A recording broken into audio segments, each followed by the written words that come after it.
बहुत समय पहले की बात है। एक गरीब आदमी था। वह किसानी करता था, लेकिन दुर्भाग्यवश कड़ी मेहनत करने के बाद भी फसल अच्छी नहीं होती थी। एक दिन वह राजा के पास गया और बोला, महाराज, मैं आपसे कर्ज मांगने आया हूँ। कृपा करके आप मुझे 5,000 रुपये दे दे। मैं 5 वर्ष के अंदर अंदर आपके रुपये वापस कर दूंगा। राजा ने उसकी बात पर विश्वास कर लिया और उसे 5,000 रुपये दे दिए।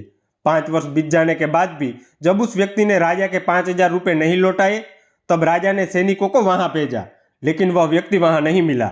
जब भी सैनिक वहां जाते, बहाना बताकर उसे वापस भेज दिया जाता। मजबूरन राजा को उसके घर जाना पड़ा।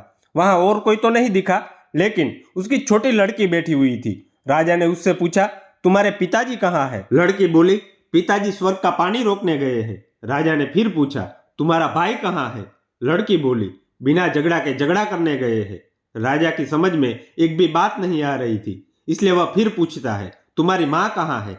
लड़की बोली, माँ 1 से 2 करने गई है। राजा उसके इन उलझे हुए जवाब से खिंच गया। वह गुस्से में पूछता है, और तुम यहाँ बैठी क्या कर रही हो? लड़की हंसकर बोली, मैं घर बैठी संसार देख रही हूँ। राजा समझ गया कि लड़की उसकी किसी भी बात का सीधा जवाब नहीं देगी, इसलिए उसे अब इससे इन बातों का मतलब जानने के लिए प्यार से बतियाना पड़ेगा। राजा ने चेहरे पर प्यार से मुस्कान लाकर पूछा, बेटी, तुमने जो अभी अभी मेरे सवालों के जवाब दिए, उनका मतलब क्या है? मैं तुम्हारी एक भी बात का मतलब नहीं समझ सका। तुम मुझे सीधे सीधे उनका मतलब समझाओ। लड़की ने भी मुस्कुराकर पूछा, अगर मैं सभी बातों का मतलब समझा दूं, तो आप मुझे क्या दोगे? राजा के मन में सारी बातों को जानने की तीव्र उत्कंठा थी। वह बोला, जो मांगोगी वही दूंगा। तब लड़की बोली, आप मेरे पिताजी का सारा कर्ज माफ कर देंगे तो मैं आपको सारी बातों का अर्थ बता दूंगी। राजा ने कहा, ठीक है, मैं तुम्हारे पिताजी का सारा कर्ज माफ कर दूंगा। अब तो सारी बातों का अर्थ समझा दो। लड़की बोली, महाराज, आज मैं आपको सारी बातों का अर्थ नहीं समझा सकती। कृपा कर आप कल आइए, कल मैं जरूर बता दूंगी। राजा अगले दिन फिर उस व्यक्ति के घर गया। आज वहां सभी लोग मौजूद थे। वह आदमी, उसकी पत्नी, बेटा और उसकी बेटी भी। राजा को देखते ही लड़की पूछी, महाराज, आपको अपना वचन याद है ना? राजा बोला, हाँ, मुझे याद है। तुम अगर सारी बातों का अर्थ बता दो तो मैं तुम्हारे पिताजी का सारा कर्ज माफ कर दूंगा। लड़की बोली, सबसे पहले मैंने यह कहा था कि पिताजी स्वर्ग का पानी रोकने गए हैं। इसका मतलब था कि वर्षा हो रही थी और हमारे घर की छत से पानी टपक रहा था। पिताजी पानी रोकने के लिए छत को छा रहे थे, यानी वर्षा का पानी आसमान से ही गिरता है और हम लोग तो यही मानते हैं कि आसमान में ही स्वर्ग है। बस पहली बात का अर्थ यही है। दूसरी बात मैंने कही थी कि भैया बिना झगड़ा के झगड़ा करने गए हैं। इसका मतलब था कि वे रेंगनी के कांटे को काटने गए थे। अगर कोई भी रेंगनी के कांटे को काटेगा तो उसके शरीर में जहां तहां कांटा गड़ ही जाएगा, यानी झगड़ा नहीं करने पर भी झगड़ा होगा और शरीर पर खरोंचे आएगी। राजा उसकी बातों से सहमत हो गया। वह मन ही मन उसकी चतुराई की प्रशंसा करने लगा।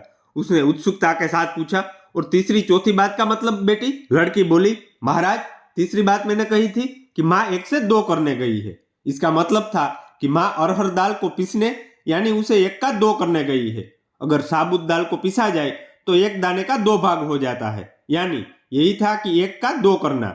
रही चौथी बात, तो उस समय में भात बना रही थी और उसमें से एक चावल निकाल कर देख रही थी कि भात पूरी तरह पका है कि नहीं। इसका मतलब है कि मैं एक चावल देखकर ही जान जाती कि पूरा चावल पका है कि नहीं, अर्थात चावल के संसार को मैं घर बैठी ही देख रही थी। यह कहकर लड़की चुप हो गई। राजा सारी बातों का अर्थ जान चुका था। उसे लड़की की बुद्धिमानी भरी बातों ने आश्चर्य में डाल दिया था।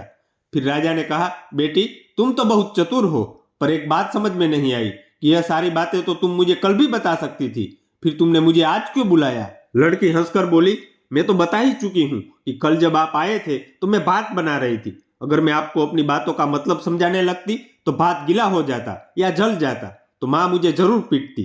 फिर घर में कल कोई भी नहीं था। अगर मैं इनको बताती कि आपने कर्ज माफ कर दिया है तो ये मेरी बात का विश्वास नहीं करते। आज स्वयं आपके मुंह से सुनकर कि आपने कर्ज माफ कर दिया है, जहां इन्हें इसका विश्वास हो जाएगा वहीं खुशी भी होगी। राजा लड़की की बात सुनकर बहुत ही प्रसन्न हुआ। उसने अपने गले से मोतियों की माला निकाल उसे देते हुए कहा, बेटी, यह लो अपनी चतुराई का पुरस्कार। तुम्हारे पिताजी का कर्ज तो मैं माफ कर ही चुका हूँ। अब तुम्हें या तुम्हारे घर वालों को मुझसे बहाना नहीं बनाना पड़ेगा। अब तुम लोग निश्चित होकर रहो।